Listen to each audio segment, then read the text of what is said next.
Catson TV.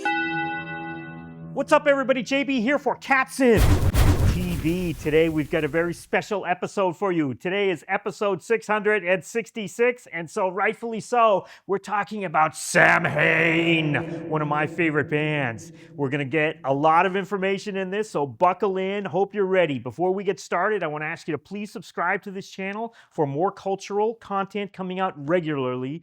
Please consider underwriting the efforts. There are links to Patreon, Ko-Fi, merch, what have you right there below. And if you like what you see here, please share out the video, give it a thumbs up, leave us a comment, whatever you do. We want to get the word out about this wonderful channel and all the wonderful stuff we talk about. Let's get right into it. Samhain. Okay, so Samhain, for those of you who don't know, Samhain was the musical venture that Glenn Danzig had between the Misfits and Danzig, the band that bears his name. Of course, the Misfits were active from 1977 to 1983. Samhain kind of takes that period from between late 1983 up to 87, 88, whatever, and then Danzig, the first Danzig album, of course, comes out in 1988. This is the stuff that kind of bridges the gap between those two, but it's hard to say bridges the gap because this is really some unique stuff. It's unlike, in many ways, the stuff on either end of it. To me, this is Glenn Danzig's most adventurous, most progressive, and most fantastic, you know what I'm saying, stuff that he's ever done. And I'm really into it, one of my favorite bands. And there's been echoes of this period of writing, of this period of making music that he did between these years, kind of that carried on at various points later on. And we'll get to that a little bit later in the video. Okay, let's get right into it. Glenn Danzig, singer, primary composer, songwriter for the Misfits between 1977 and 1983. At the end, towards the end of 1983, when the Misfits were recording their Earth AD album, a fantastic album, I might add. Again, one of these unbelievable things. If you've never heard it, go check it out. But things were kind of drawing to a close. There were musical differences. There were differences in outlook and personality going on with the Misfits at that time. So Glenn Danzig, before the band was even over, was thinking about branching out and doing a side project or a solo project, if you like. And he contacted his friend Eerie Vaughn. Eerie Vaughn was at that time the drummer for the band Rosemary's Babies. And might I add, at various points, we're going to be looking at photographs from Eerie Vaughn's book, Misery Obscura. Please check this out. This is worth searching out, especially if you're a fan of this stuff. And props to Eerie for taking all of these fantastic photographs. Okay, getting back into it. So Misfits were kind of falling apart, whatever. There were two songs, I believe, that were written by Glenn Danzig for this new thing that he was conceptualizing at the time that actually ended up on Earth AD. Death Comes Rippin' and what is the other? Blood Feast were written with this new thing in mind, and they kind of have a little bit of a different sound, but they ended up on Earth AD. And then Misfits broke up after Halloween 1983, I believe, fittingly enough, and Danzig embarked on his new thing. Originally, it was going to have some of the guys from Minor Threat in there, and Lyle Preslar, the guitarist from Minor Threat, actually ended up playing on a few tracks on the first album, but that didn't work out. So what happened was Glenn Danzig and Eerie Vaughn, who was originally the drummer, switched over to bass, and they got Steve Zing, amazing drummer Steve Zing, on drums, and they started this new thing, Samhain. Samhain, of course, taking its name from the anglicized version, if you will, of the Celtic festival Samhain, the festival of the end of summer, where everything dies, etc. Here's a little bit of an interview that Glenn Danzig did around late 1983, talking about the origin of the name. I guess we can start off. What does the word Samhain mean? Really what it is it's the pagan Halloween over in Europe. And do people still celebrate Samhain? Yeah, it's a return back to the pagan, ethic, if you understand what I mean, away from Christianity. It also is kind of like the end of fall and the beginning of winter. It's kind of like getting ready for the rebirth of the earth, when everything dies. Sounds beautiful. In other words, they, correlate the death of, the earth with winter, when leaves fall and everything dies and everything's just barren. Because over there it's a little more... So it sounds kind of nice. It's kind of, it kind of mixes in with the death of Minor Threat and the Misfits and rebirth, And of course, Glenn Danzig may have also been influenced by another film that came out around the same time, right? Halloween 2 had this little bit in there for those who know. It's a Celtic word. Samhain. It means the Lord of the Dead. The end of summer. The festival of Samhain. In any case, very much in with Glenn's kind of ethos right there. Okay, let's talk about the music of Samhain and how it's different from the Misfits. First of all, it's much more, in my belief, in my telling at least, it's much more adventurous. Now, I love the Misfits. The songwriting is fantastic. It's very much coming, the Misfits for the most part, is very much coming from a rock and roll kind of thing, but it's harder, punchier, more intense, but it has those very dark lyrics. Sometimes they're kind of goofy horror movie, kind of B-movie thing. Samhain, he was taking the lyrics in a different direction, right? He was taking it into a much more darker, psychological kind of thing. And the lyrics started to bring in different kind of literary references. Now, as much as, latter-day Danzig, whatever, he might want to appeal to the lowest common denominator, whatever you say, the man is fairly literate. I mean, he spoke about early on his love of Baudelaire and Edgar Allan Poe. We see references to William Shakespeare. We see references to John Milton and Paradise Lost through these lyrics. There's just a lot of really amazing things going on lyrically, but musically, it's kind of very, very different from what the Misfits were doing. The drumming is more than the kind of boom bap punk rock polka, for lack of a better term, that a lot of the punk was doing, that a lot of the Misfits ended up doing. The drumming in Samhain much more uses the totality of the drum kit. There's a lot of tom rhythms. The bass is kind of EQ'd differently. It's got a little bit more of a rounded, flat wound, kind of low end thing on a lot of it. The guitar parts are really just amazing, at times sounding like air raid sirens, at times just sounding like, razors scraping on chalkboards, etc. It's just fantastic stuff. Influenced, I would say, by, let's go back to the 1980s, the early to mid 1980s. There was nothing, the music at that point that I'm going to refer to was not called goth. Nothing was called goth at that time. We knew it back in those days as death rock. Things like, Bauhaus, the early Susie and the Banshees albums, Christian Death, 45 Grave, kind of fit into what was called at that time death rock. And a lot of those things seemed to influence early Samhain. I mean, definitely, Bauhaus kind of guitar parts and kind of the grating, at times dissonance. There's a lot of different harmonic things going on in the songwriting, especially in Samhain, early Samhain, that, wow, there's some ninth chord things there. There's a lot of sus2 chords, which one could argue is almost a similar thing, but we won't nitpick at this point. But there's a lot of really, really interesting stuff going on harmonically, throughout the Samhain stuff. The first Samhain album, Initium, came out in 1984, kind of late 1984, I believe it was.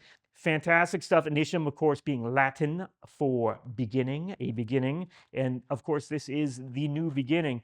Let's look at the cover here. You see the skull on there. That was actually something that was appropriated, for lack of a better word, from a Marvel Comics comic book called Christar Legend of the Crystal Warrior, I believe. Let's look at a cover of that right here. Okay, and so that's the origin of that. So the music itself on this first album, Initium, we start off with this kind of bizarre electronic soundscape of feedback and all these different noises. It tells us right away we're in for something different. And then we come in with the dun, dun, dun, dun, dun, dun, dun, dun, dun, dun, dun, dun, dun, dun. You know, these different rhythms that we don't hear in punk rock. We didn't hear in punk rock at the time. Punk rock was becoming a little bit ossified at the time, and this was something progressive, for lack of a better word. We got this kind of bolero-ish rhythm going on in here. We got some of these modal tunes going on. On that first album, we have probably one of my favorite Samhain tunes, Black Dream. You know, there's keyboards, there's these kind of chime sounds in there, orchestral chime sounds. But actually, it sounds more like a Yamaha DX7, you know what I mean? But, you know, we won't quibble, you know, for that. But there's all kinds of different sounds on there in different kind of song structures. The shift, the howl, all these amazing sounds. There's a couple tunes on there, two in particular sound like older Misfit songs, He Who Cannot Be Named, and what's the other one? All Murder, All Guts, All Fun, kind of sing-along Misfits tunes. But for the most part, this is moving towards something very, very different.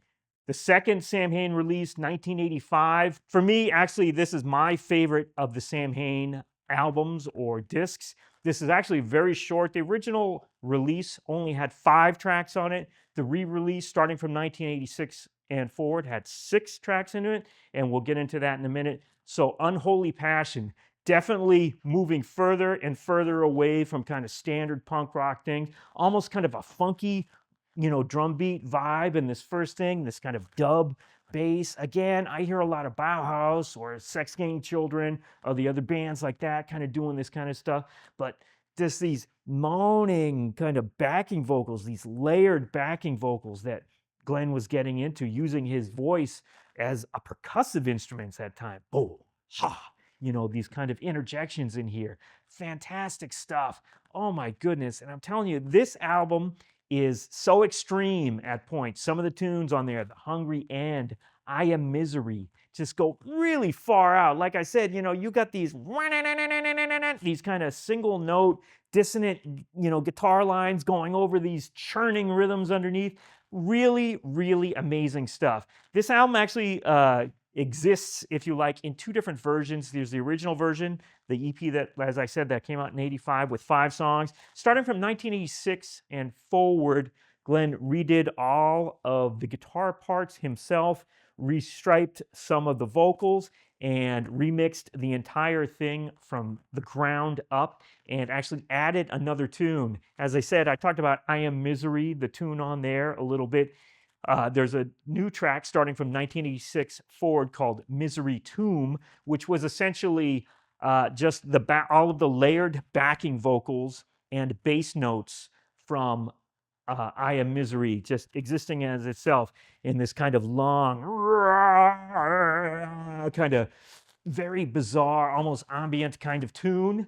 Fantastic stuff, and a little bit of a foreshadowing of something that we would hear later on with the Black Aria albums. And we'll talk a little bit about that later.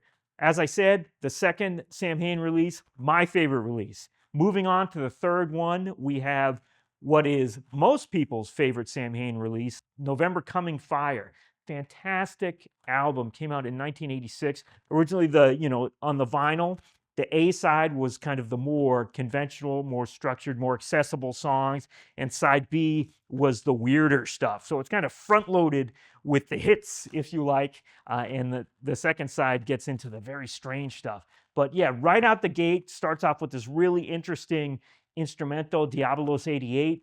Brings to mind, to me, a little bit of John Carpenter's kind of soundtrack stuff, if you know John Carpenter of Halloween, again, et cetera, and his very interesting, very unique, very personal compositional style. There's a little bit of that kind of thing on there, and especially with the synth sounds that he was using for the keyboards. Just rockin' songs, Let the Day Begin, Mother Mercy, etc. on side A, and then side B has bangers like Kiss of Steel, Human Pony Girl. Again, the last track is just one of these really intense, droning, maybe Velvet Underground kind of, or, the first Velvet Underground kind of droning thing, influence tunes. Really, really wild stuff on Samhain 3. Let me say this. November's Coming Fire, we actually had a change in the drummer. Steve Zing departed, and we got London May doing most of the drums, or at least half of the drums on there. The other half was actually played by Danzig himself. Danzig plays a number of instruments, you know, bass, drums, keyboards, guitars, and of course all of his fantastic vocals. So, you know, man, really a very fantastic personal vision and many people's favorites, and, you know, for good reason. It's really solid stuff. Around that 1986, this is when things kind of started changing.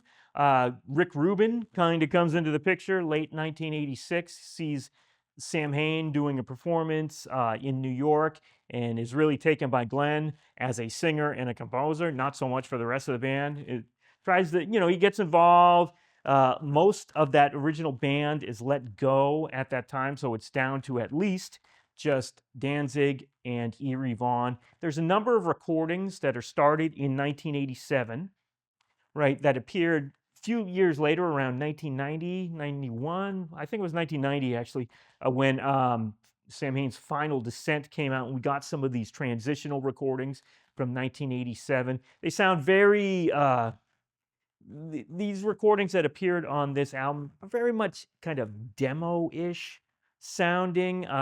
Most of them are done with a drum machine, and the drum programming to me is not quite as developed as I would like to hear. There's not any dynamics in it. This is early drum machines, so there's no dynamics. And by dynamics, for those non-musician types out there, you know what I'm saying? Every snare drum hit is at the same volume. Every kick drum hit is at the same volume, so you don't get a whole lot of feel to it.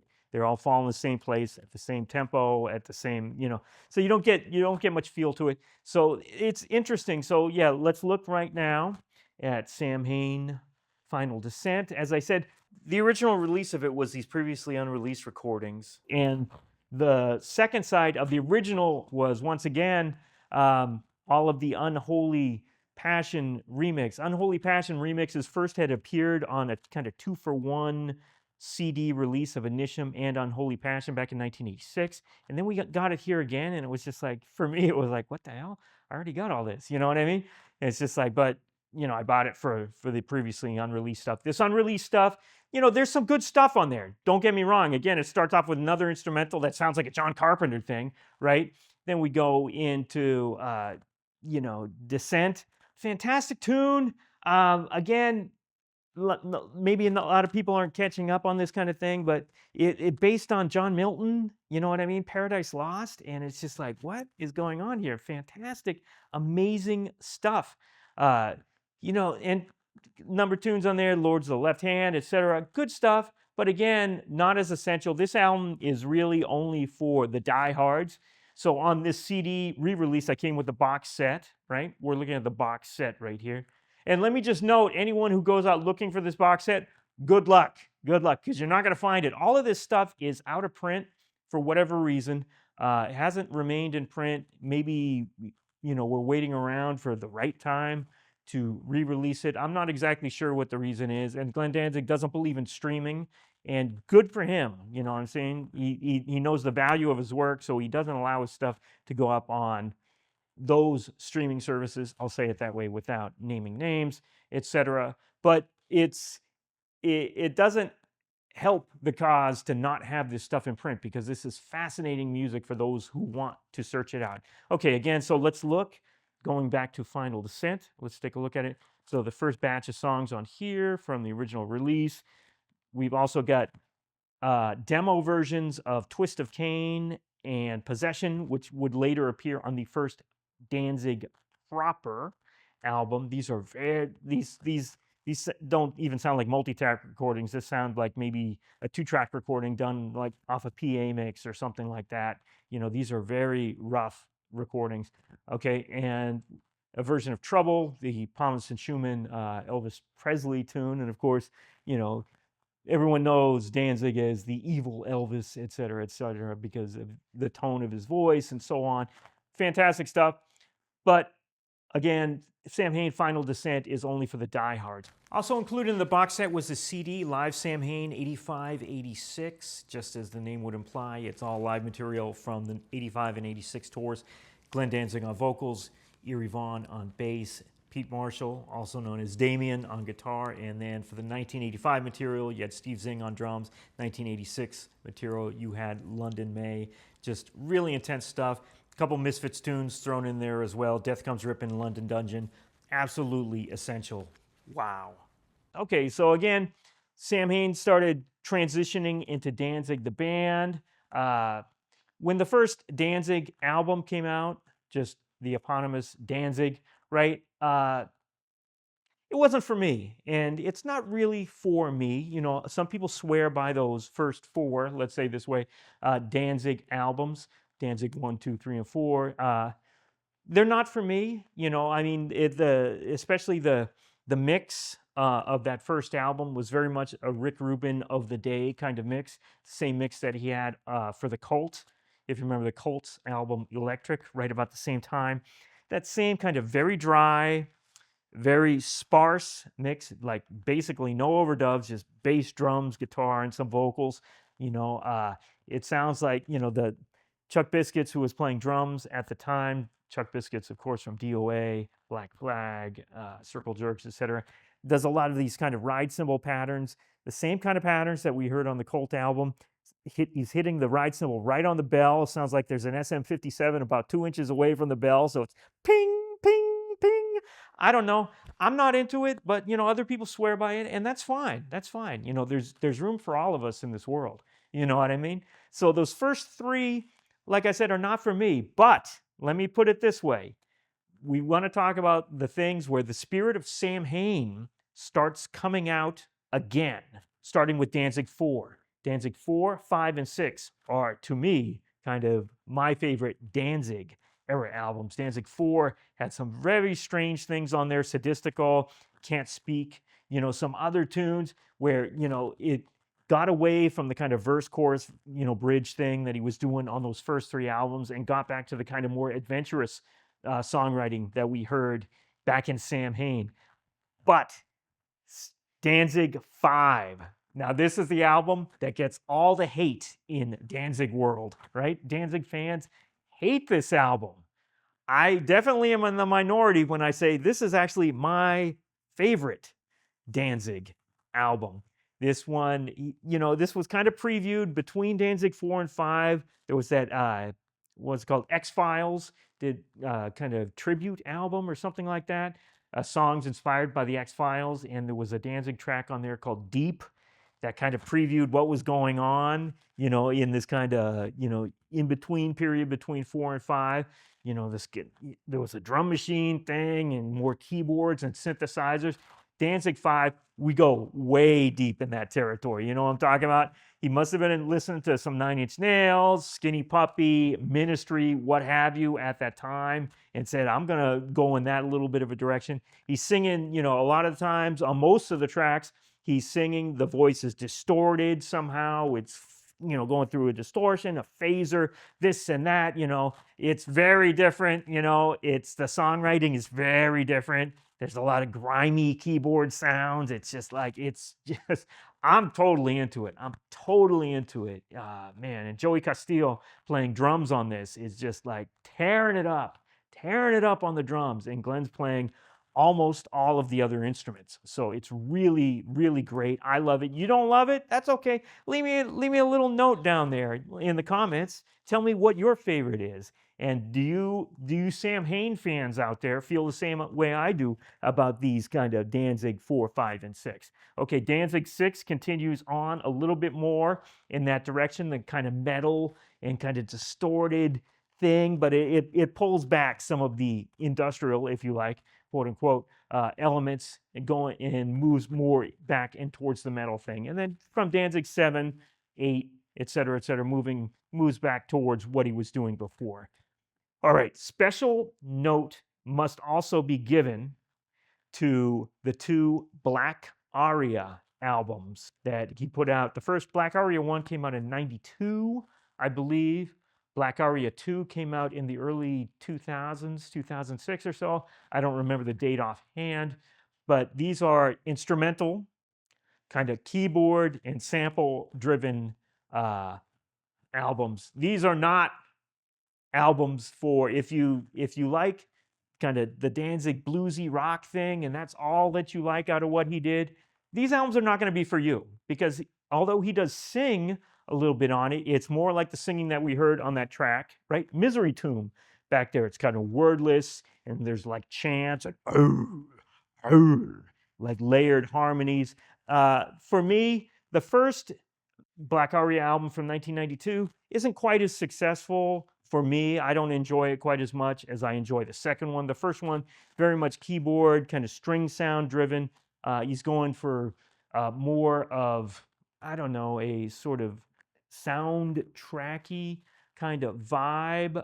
And it kind of works. Again, he's drawing once again on John Milton for the themes of this. You can look at the cover, very nice illustration here on the cover. But the second one, Black Aria II, this one for me, he goes further into the electronic side of things. And this is the one where it really, okay, this one really, really works for me, because it takes the most risks, it takes the most chances. Now, again, you don't listen if you're coming from the other side of things and you're like a fan of modern classical music or composition, modern composition, you might not get that much out of these two albums, because, it's not kind of developed in a certain way that a classical composer might do things. This is more of kind of vibes and moods and soundscapes and kind of thing. But I love them. I love them. And I especially love them because they came from Danzig and he took some chances. So couple things is, going back to this box set, the box set originally came with this VHS tape in here, and not a whole lot of people have VCRs, anymore these days. So it might not be easy for anyone who grabs a hold of this to see what's going on here. But there was this DVD here, which came out in 2005-ish, of a multi-camera shoot. This is filmed down in LA, and you get the full experience of what it's like to be at one of those punk rock shows, especially with this band, this highly energetic band in front of a very enthusiastic audience. Now, the audio is pretty rough at times. It gets pretty distorted, but what can you do? You know what I'm saying? This is the only really great artifact of a complete show shot with, a multi-camera setup and nicely edited, I might add at that, and the band just firing on all cylinders. So fantastic. Definitely worth searching out. Okay, honorable mention must go to the bootleg. I don't like to say that here, but the bootleg Black Dream. Black Dream, of course, has the original vinyl mix of Unholy Passion. So if you want to hear that and try to spot the difference, it's not that different, but it is different in parts. It's definitely a different mix. So the drum sound is greatly different on the remix version, improved, I think. But, this is worth searching out. Plus, there's some live tracks on there and a fantastic interview that he did on WNYU, I believe, in 1983, about the time of the first Samhain gig. So all of that is worth searching out. And once again, let me give major props to Eerie Von. Eerie Von, of course, the bassist for Samhain, carried over into the early Danzig years, photographer and a documenter who put out this fantastic book, Misery Obscura. Worth searching out. Please do check that out.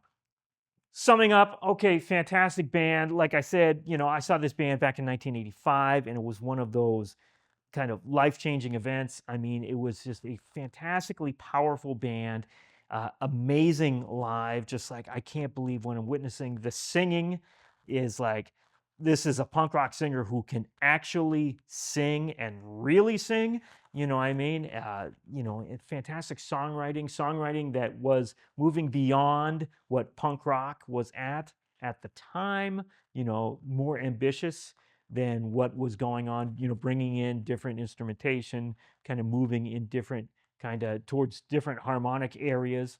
The literary references, as I said, John Milton kind of referenced a few times. There's that line from Shakespeare, from Macbeth, that appeared in Moribund, what's done cannot be undone, right? There's just a lot of stuff, and the further you dig into this stuff, the further you realize, wow, this was really some special stuff. And there's been bits and pieces of it, like I said, later on in Danzig's career, but that stuff, that Samhain stuff, holds a special place for me, and I think you should check it out. If you don't know about it already, do yourself a favor and check it out. To find out more about Samhain and the music of Glenn Danzig, please visit his official website. To find out more about Misery Obscura by Eerie, please visit bazillionpoints.com, and of course check out the description below this video. Thanks for watching, and please subscribe to CatSynth TV. Hey, you're watching CatSynth TV!